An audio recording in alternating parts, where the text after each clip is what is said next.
Hey everybody, it's me, Maris, and guess what? It is a happy Thursday. Peace, love, and harmony day for me. I got a busy day. I got clients throughout the day, which is groovy. I love that. And then tonight is my paint party, so don't forget, if you want to come to the paint party, I'm open from 6 to 9:30. Last painting starts at 8 o'clock. It's $25. You get an 11 by 14 canvas to a brand new canvas to work on, or I might just, hey, cut you a deal on a gesso covered one, like one of those reused. Well, it looks like it threw out some cards to us, so we're going to roll with these suckers. I mean, they're not really suckers, but you know what I mean. So, paint party tonight. From 6 to 9:30. Last painting starts at 8 o'clock. It is a come and go event, so you don't have to hang around forever. You can paint, let it dry a little bit, take it with you, or let it dry completely and come back and get it. Whatever way you want to do it's groovy with me. They're 11 by 14 canvases. Come hang out. I got cool paints. I got different kinds of paints, so come do that with me. However, this is really about a reading, and so let's go on. We're going with the Ancestors deck, and I'm like, damn it, the first card's already a drag.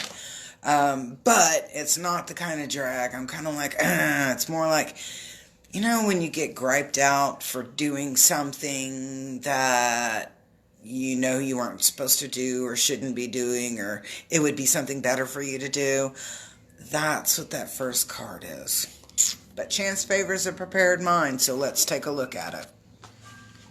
All right, that first card coming in is about holding space and just being. And so normally when I look at that first card, I look at it as the energy blowing in. And this is what I'm getting told when I'm looking at it. This is what I feel. We're going to be called out. We are going to be called out on some of the things that we do. Some of those things we are totally unaware of that we do. And there are other things that we are so totally in the know that we are doing that are not right. Well, people aren't covering up for us anymore. They're going to actually hold us accountable and not hold that space. Holding space means you just kind of sit there and listen. You let them rant, you let them rave, you let them do whatever. You're just being there for them or being there for yourself. Well, when you see the Druid coming in, that first card, and it's upside down, it's saying, oh no, guess what? Ain't nobody holding space for you anymore. Nobody's covering up for you. So all of those faults that we have, those little naughty quirks, those are coming out into the open. Okay. Oh, this is funny. Okay. All right, so the obstacle in it is, and the message I'm getting here is that we're a little bit afraid to look behind that curtain or look behind the door. That sometimes when we look in the mirror, we don't like what we see. However, instead of changing that perspective, we decline that perspective. So it's like you're looking at something, it's not good, but instead of going, oh, hey, maybe I shouldn't do that, or maybe it would be a better idea if I, chose different words to speak to somebody, anything along that lines. Well, here, this is just like a little bit of self-guilt trip. When we're looking at this, we have very great difficulties looking in the mirror and saying, I made these choices and they weren't the best choices. People are uncomfortable with admitting deficit, fault, an uncool perception of self, I guess. All right, so if that's the energy coming in, and that was my obstacle, you're going to absolutely love what our help is. Let's flip that over. There we go. All right, our help is the Knight card. So the big message that we're getting through here is about bravery, courage, strength, honesty. We actually get real with ourselves and we embrace ourselves and we learn to figure out that we're going to learn this beautiful lesson. And I really don't even like using the word lesson. We're going to have this beautiful experience and we're going to learn that we can become better people. That in many ways we've been hiding things about ourselves or declining or denying that those things occur.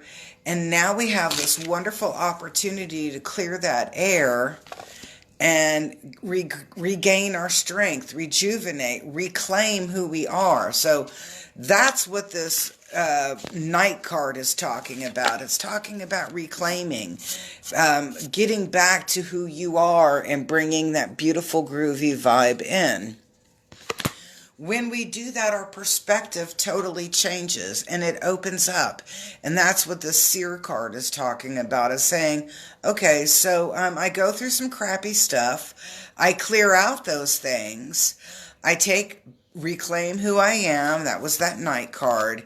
And now what happens is that I have a broader perspective of what's going on in my world on the daily, and I'm actually going to have the ability there when you can, chance favors a prepared mind. So if you look when you're looking up and you're seeing where you're moving with in this energy coming in after everything kind of falls apart, but chance favors a prepared mind. Don't forget your cushion and your comforts. But go back to this seeing on a bigger perspective. You just see things bigger. You see things for a greater definition in your world and in your life. Not only your personal life, but on a greater scale. And that's what that Seer card is talking about. All right. There are a couple of us out there that are doing a little bit of soul searching.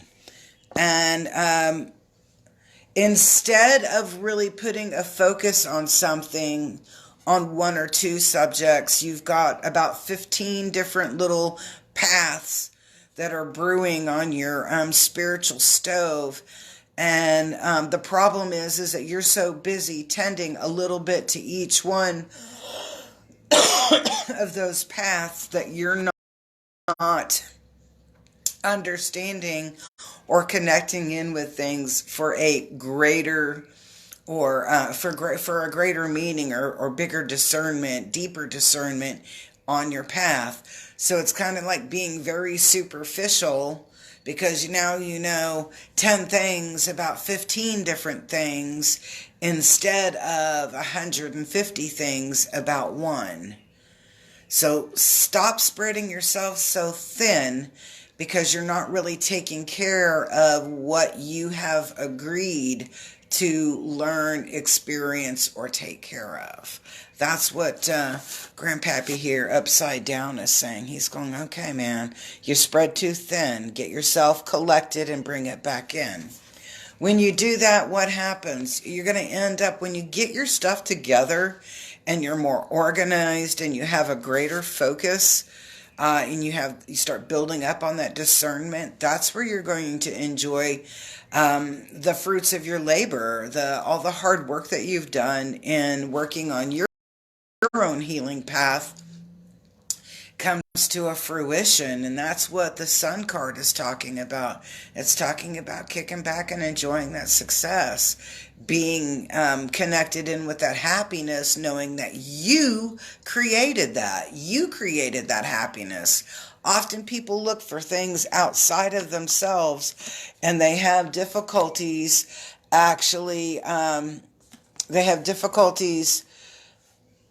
understanding that healing starts from inside because they keep looking for the magic pill or the magic powder, the magic potion, the magic touch, whatever, externally. Those things only open doors. They don't do the healing. You do your own healing. You just have to have a little bit of sense of direction on, where you can go with that. All right, so let's look at the last two cards because I think they're pretty cool. So even though the energy kind of starts out on the rough side, talking about going through some shush, come out better people. We come out trusting our instincts, knowing that that little gut feeling that we've had was the truth. I was talking to somebody yesterday, and it was interesting because this person had mentioned to me that every time they were with this particular person, there was a twitch in their gut, and they wished that they had listened to their own instincts before. You know, sometimes we will wear a beautiful mask on the outside, hiding what we have on the inside. And if we're not in a good place, we've got a lot of negative vibe. And that does affect other people. So recognizing those things is really important in our self-care as well. So trust your instincts. If you feel like something's off, don't mess with it, or throw some beautiful healing energy that way. If you feel like something is really good and has a good high frequency and vibe, trust your instincts. And then the last but not least, be open to healing information. Be open to healing information. So and I'm going to say it like this, sometimes healing information can be redirection for our behaviors, or being told or being directed that we're out of balance, or out of balance, out of whack. Okay, I'm going to say it like that. If we are told that, don't take it hard. Don't take it personally, as in like they're personally attacking you, because it has nothing to do with that. It's more about helping you to grow to be a better person, and to be able to connect in and be more grounded, with our earth, and, with that, and then also to be more open to receive all that groovy stuff that's going on. The good stuff, the positive stuff, the high vibration. So I hope you enjoyed today's reading. I've got clients coming in, so I've got to cut short here. So peace, love, and harmony. Got a lot of cool things happening. Don't forget, come paint with me. I'm doing it Thursday. I'm doing it Tuesday, Friday. Not this Friday, but next Friday, and then next Sunday. So got a couple of days. It's $25. Come paint. It's fun. Have a good day.